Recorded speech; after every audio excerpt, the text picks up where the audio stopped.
Saya akan membahas tentang EYD ya, ejaan yang disempurnakan serta tanda baca. Nah, meskipun kalian waktu sekolah menengah atas kalian sudah khatam dengan ini, tapi kita tidak bisa melupakan ini di perguruan tinggi. Jadi ejaan merupakan keseluruhan peraturan bagaimana melambangkan bunyi, ujaran, dan juga hubungan antar lambang-lambang. Ejaan itu membicarakan tentang penulisan huruf ya, penulisan kata, dan pemakaian tanda baca. Nah, pertemuan yang kemarin kita sudah membahas tentang beberapa ejaan ya, sebelum menjadi EYD yang disempurnakan sampai saat ini. Seperti contohnya ini ya, ada perbedaan antara ejaan Van Ophuijsen dan ejaan Zwandi tentang huruf J, tentang huruf O ya. Tapi kalau zamannya Van Ophuijsen itu pakainya OE, sedangkan di Zwandi juga ada yang mirip ya, ini OE berubah bentuk menjadi U, buku. Tanda diakritik juga berubah menjadi K seperti ta, pa gitu ya. Nah, kalau sebelumnya diakritik itu bentuknya adalah koma ain ya, koma ain. Jadi tanda petik di atas ini namanya koma ain. Nah, sekarang menggunakan huruf K untuk mengganti ain tersebut ya. Seperti assalamualaikum. Nah, itu A-nya itu ada K-nya sebenarnya kan, tapi itu masih menggunakan koma ain karena K-nya itu tidak terlalu tajam. Nah, kemudian ini ada contoh kata dari beberapa ejaan tadi, khusus. Jadi khusus ya, masih menggunakan kalimat yang berbeda ya dari zaman sekarang ya. Tapi dulu sudah mulai mengacu kepada id. Jadi eranya beda. Nah, ejaan yang disempurnakan ya, itu diresmikan pada tanggal 16 Agustus 72. Ya, kemudian ada disusun bukunya yang kemudian ditekankan kepada pemakaian huruf, bagaimana menulisnya, bagaimana penulisan kata, bagaimana unsur serapan dan tanda baca. Oke, perubahan yang terjadi EYD dibanding dengan ejaan Swandi ini resminya seperti pemakaian huruf F, V, Z, dan Q, N, X ya. Kok jadi N ya? Dan X. Diresmikan pemakaian menjadi huruf bahasa Indonesia. Angka 2 untuk kata-kata yang diulang pun dihapus ya di IID kita saat ini.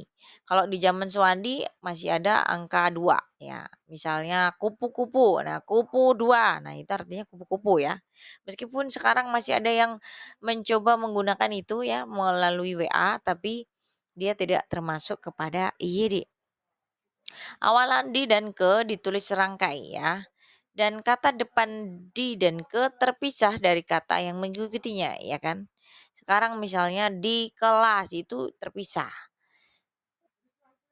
Nah, kemudian ini ya, kalau menjadi awalan di dan ke itu dekat. Tapi ketika kita mendapatkan suatu tempat ya, misalnya pasar, kampus, ini harus terpisah ya untuk menjadi kata depan.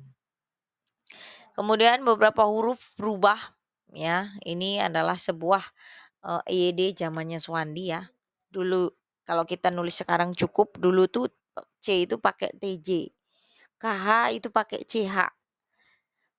NY itu pakai NJ ya.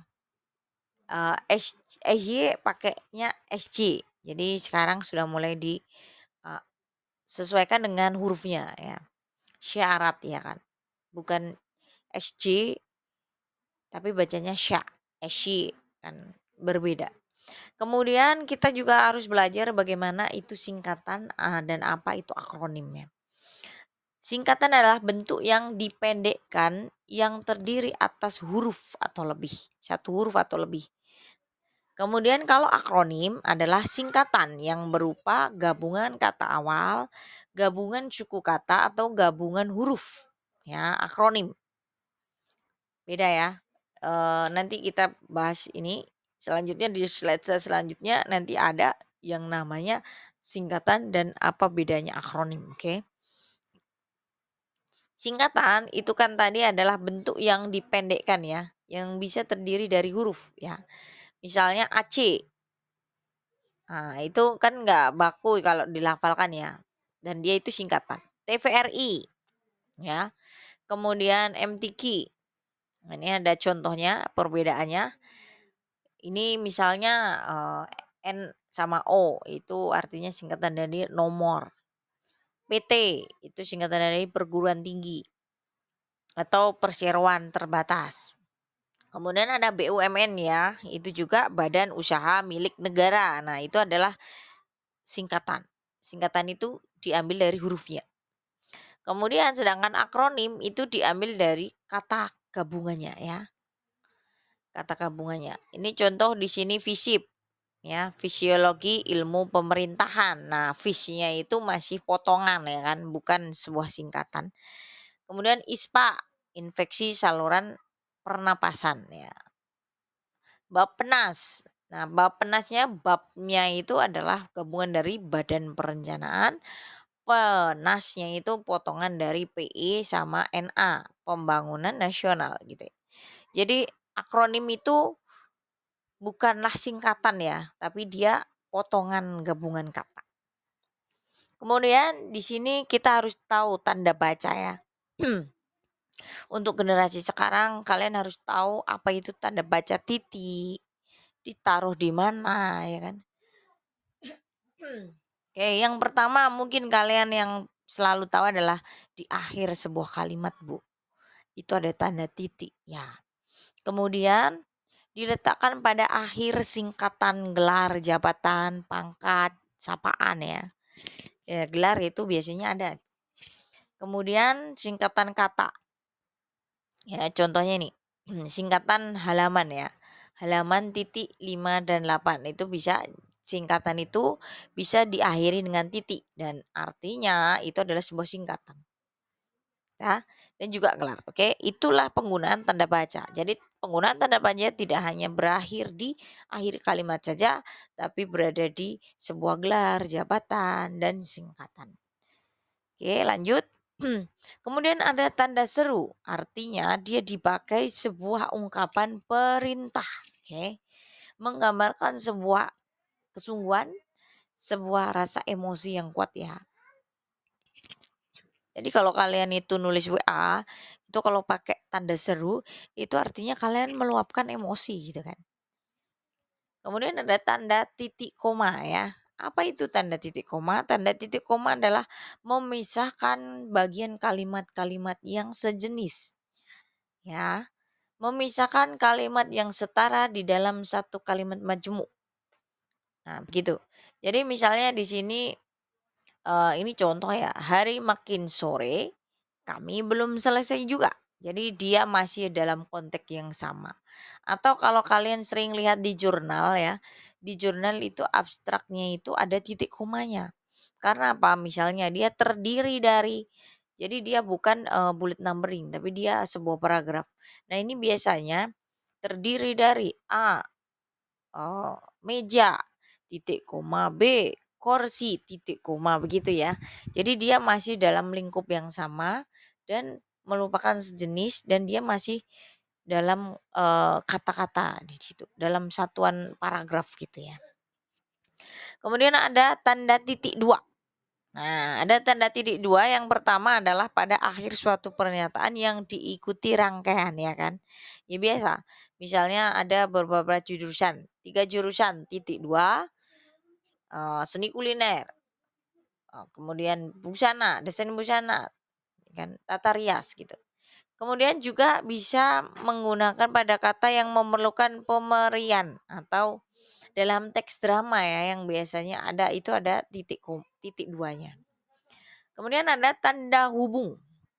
Oke, ada tanda hubung yaitu, kalau sekarang adalah tanda-tanda yang diulang, tanda si kata-kata unsur kata yang diulang itu menggunakan tanda hubung. Merangkai unsur bahasa Indonesia dengan bahasa asing juga bisa menggunakan tanda hubung. Kemudian tanda hubung juga bisa dipisah ya, karena misalnya, dalam satu paragraf itu dia nggak cukup, maka dia turun menggunakan tanda hubung. Misalnya di, itu di paragraf ketiga, pasang, itu paragrafnya keempat gitu. Kemudian ada tanda elipsis ya, atau titik titik titik, atau menggambarkan kalimat yang terputus-putus ya. Menunjukkan bahwa satu petikan ada bagian yang hilang, tuh. Jadi ini bisa berada di soal, yang kedua bisa berada di novel pada percakapan ya, atau skrip, drama gitu ya. Jadi elipsis ini dipakai untuk yang pertama bisa menjadi soal uraian atau soal yang memerlukan, jawaban ya, yang dia hilang, bagiannya ada yang hilang. Yang kedua, dia bisa menjadi skrip drama. Oke, baik, ini sudah cukup menggambarkan tentang